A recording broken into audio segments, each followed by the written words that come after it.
Hey, what's up? My name is Lauren Hardy. Welcome to my YouTube channel. In today's video, I am going to tell you how I determine if a real estate deal is a good investment or not. I always say that the money is made in real estate deals when you buy, and you want to make sure that you buy right. In this video, I'm going to give you a link to a free tool that I use to make sure I buy right every single time.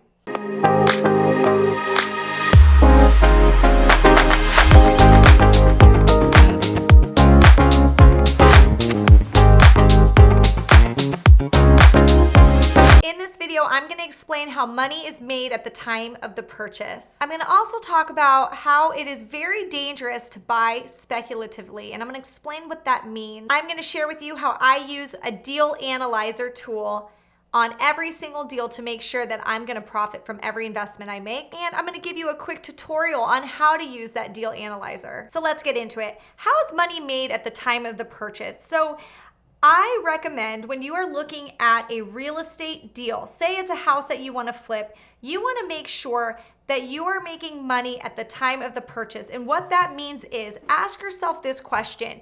If you had to sell this house today, would you be able to profit from it, or would you lose money? So you want to make sure that you are buying the home at a rate where you could quickly liquidate it and make money in that moment, that you don't have to over improve it to make money. You don't need the market to increase for you to make money. You want to make money in its current condition at the buy position. Next, I'm going to talk about why is it risky to buy speculatively. So this is what a lot of people did in the recession. I know a lot of people that did this and they got killed.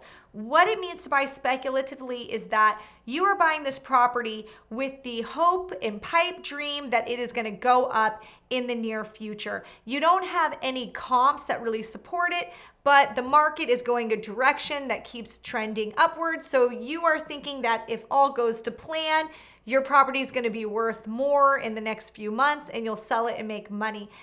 To me, that's gambling. There's a lot of luck involved in that. And there are times that you're going to buy it speculatively. You can buy real estate speculatively and it actually works out for you, and that's great.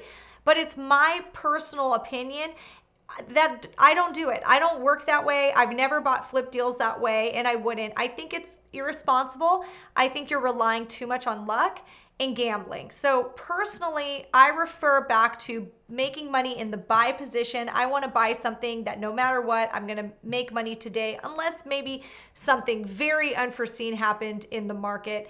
It happens to the best of us that the market could come down at the time of purchase or at the time that you're holding a deal. But that's different. Buying speculatively is basically knowing that what you're buying isn't a deal right now, but it could be in the future. Don't do that. So next up is my deal analyzer. So I'm going to give you a free tool. Go to www.laurenhardyco.com and look for the free flip deal analyzer. I use this deal analyzer for every purchase I make.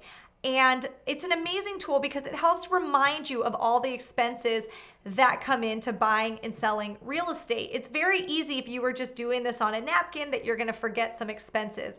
But with the deal analyzer, it reminds you to think it all through. It's a very, very helpful tool. And in the next segment of this video, I am going to do a really quick tutorial so you know how to use the deal analyzer. So make sure you check out this product.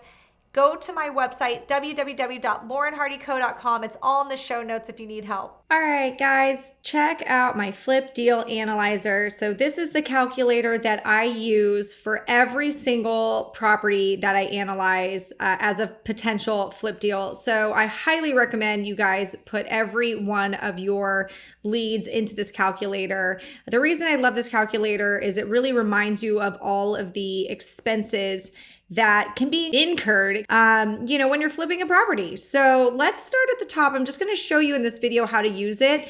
Now, all the areas in gray are where you're going to fill in numbers, and the area in white fills automatically. So start here. Let's just say the purchase price is $300,000. The projected sales price. So this is more of your ARV. Okay, your ARV is going to go right here, and then let's put a purchase price of. Let's keep easy numbers, right? Let's do 200,000. So already it's starting to put some stuff out of in the calculator, but obviously there's expenses that you're going to incur, right? Like you're going to rehab the house. So let's put repair costs as $30,000. Okay.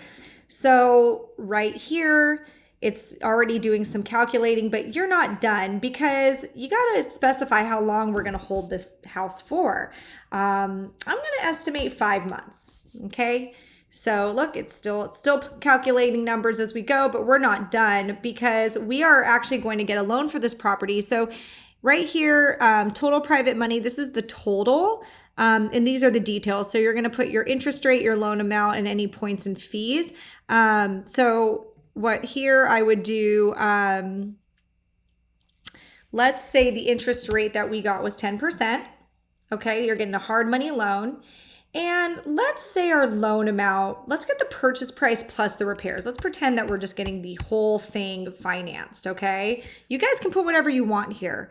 And in points and fees would be actual dollar amounts. So if you're paying $2,000 in points and fees, you would put it in there. But when I work with private money, I don't pay any points and fees. So I'm going to leave that blank. And I advise you guys to negotiate the same deals for yourself. So anyway, you're going to look now. You got purchase cost, you got title and escrow. This I estimate at 2%. If you ever want to change it, just go up here and change the percentage. So that is $4,000. I put monthly carrying costs. You're welcome to fill in anything that you need to put in to include. Maybe $50 for utilities or a gardener, maybe actually more like $100. What am I thinking? And vacant dwelling insurance, sometimes that gets pretty pricey. Let's just put $1,500 to give us some room. You can play around with your commission if you're a realtor yourself and you're only going to pay, say, the buyer side commission, and you only maybe are offering 2.5 or maybe you're offering 3. You can change it like that. Here, any title and escrow fees when you sell, you can be changed, and any other costs you feel like adding. So in this example, you are profiting $38,000. So it calculated everything for you. And it tells you the cash out of pocket. So what this is it's basically calculated all the fees, because you did, you got a loan for $230,000. So you got a loan for the majority of it. So this is basically calculating any fees you have in addition. And then this is your return on your cash, which you didn't really put in very much cash, as you can see. So yeah, and it also calculates the break-even point. So you kind of know, like, okay, this house needs to sell for $261,000 for me to profit. If it sells any less, I'm going to be in the red. So anyway, that's how you work the calculator. Super simple. I really advise that you do this for every single deal that passes your desk before you close on it to really make sure that you're going to profit in the end. All right, guys, I hope you enjoyed that tutorial. Thank you so much for watching this video. Hopefully it was helpful. If it was, give me a thumbs up. Thank you so much for listening, and I'll see you guys next time.